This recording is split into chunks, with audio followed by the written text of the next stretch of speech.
Hey guys, welcome back to Champlin Garage. We're here with the 71 Chevy today. We're gonna get it completely stripped down, basically to where it's just the frame and the cab.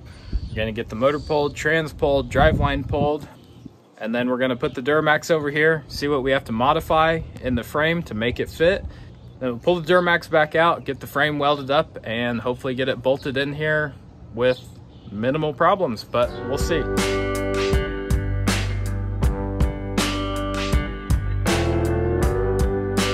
So this will be the last time that this truck starts up and runs. So we might just have to do a burnout.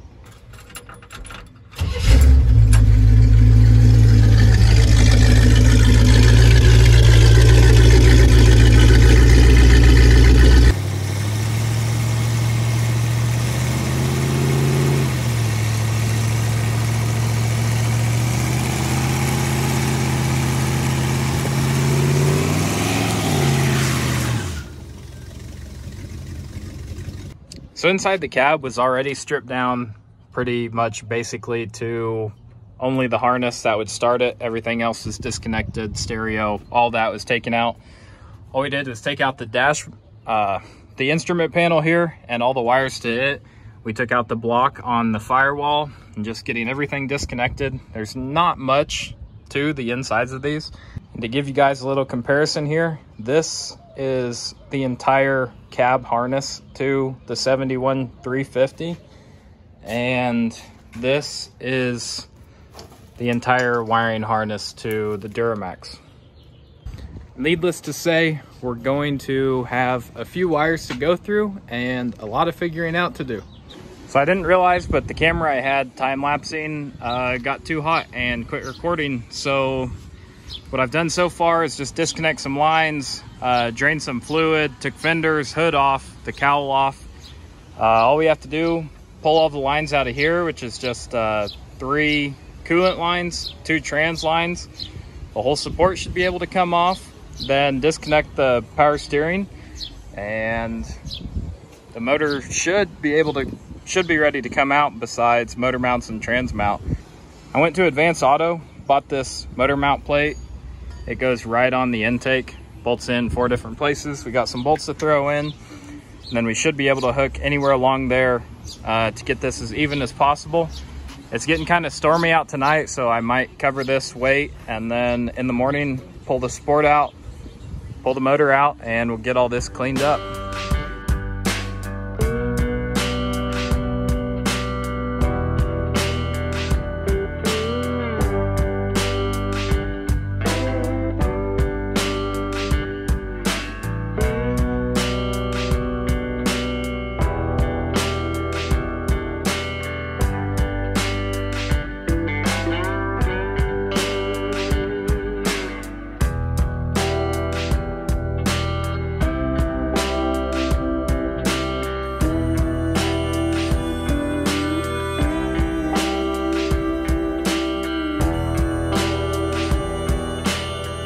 All right, so we just got the motor pulled. I just pulled off the stuff I needed to. I left everything intact because I don't know what the plans are for this motor.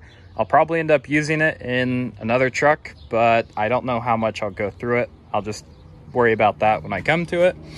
I pulled off the motor mounts, the trans mounts, and it pulled right out. A couple of the motor mount bolts didn't even have nuts on the back, so it came out pretty easy. But for now, we're gonna stick this in the garage because we have rain coming. Then we'll move over to the frame, do the same thing with it. We'll scrape all of this nasty gunk off and then give it a nice pressure wash, get it ready to work on to where it's completely clean and ready to go.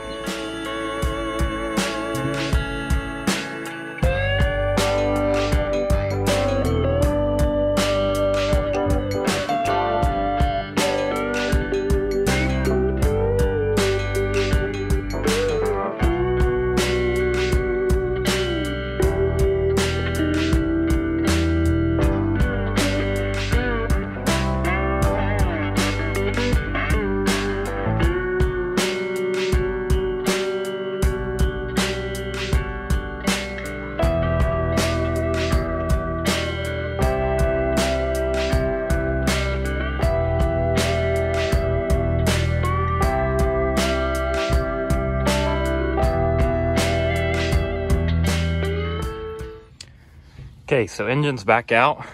I went ahead, notched this out to where it's 3 inches total height. That should give us enough clearance that we won't run into any problems, and we should not hit this at all. Got that welded back in, added another piece along the side just to give it a little bit more support. This should be fine. And then we'll end up throwing braces across also. That way this doesn't carry all the pressure of the weight of the engine and suspension and everything, and the frame will be supported in other places. Since it's so much weight and power going to be on this truck, I'm going to box the frame in and then add braces across.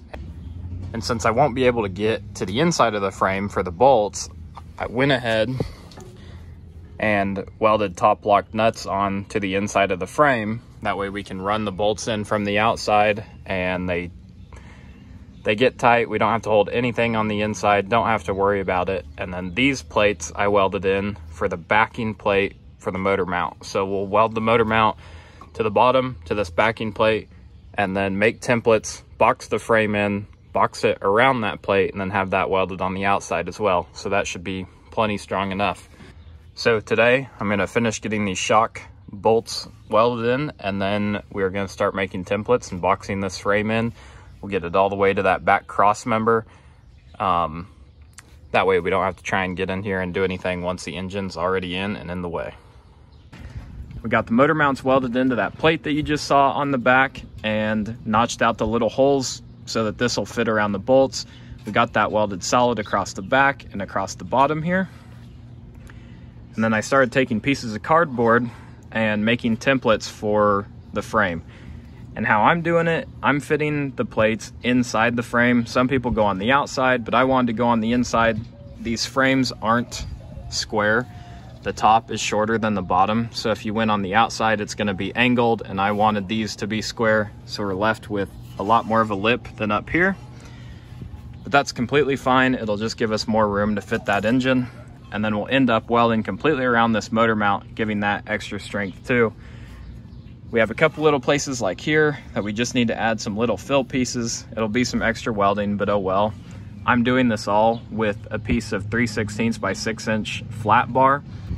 If you were making these just out of a sheet, it'd be a lot easier and you could make it all one piece. But this is just how we're doing it. So all I have is a couple extra vertical welds. And as you can see on the inside of these pieces, I went ahead and coated them with Pour 15 to keep the inside of the frame rusting, since we won't be able to get to it afterwards. And then I left the outside of the pieces unpainted. That way we're not just burning it all off and making a bunch of smoke when we're in here welding it. And once we get it welded, we'll clean all the weld up, buff it down, and then we'll get the whole outside of the frame painted too. But I'm doing this whole section up into the back there because I won't be able to get in and do it once the motor and trans is in. We'll get these tacked in those holes, weld both these sides up, and then we'll go ahead and throw that motor, engine and trans in here.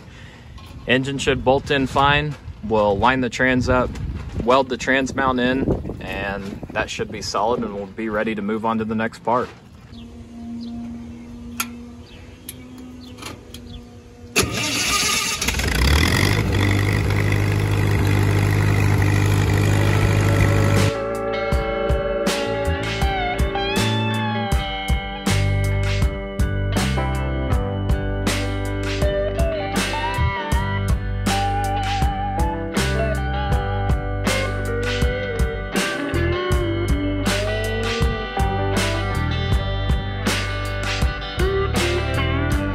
Alright, so the engine should be ready to go in. We got the frame all boxed in, cleaned up, painted. The motor mounts are in there solid, so hopefully they're in the right spot. I'm not going to give out any measurements because I don't know for sure.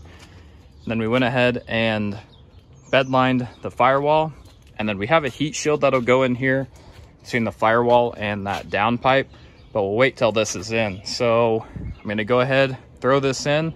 We may have to lift the cab up a little bit, but we'll be able to make sure this thing fits and hopefully get everything bolted in place.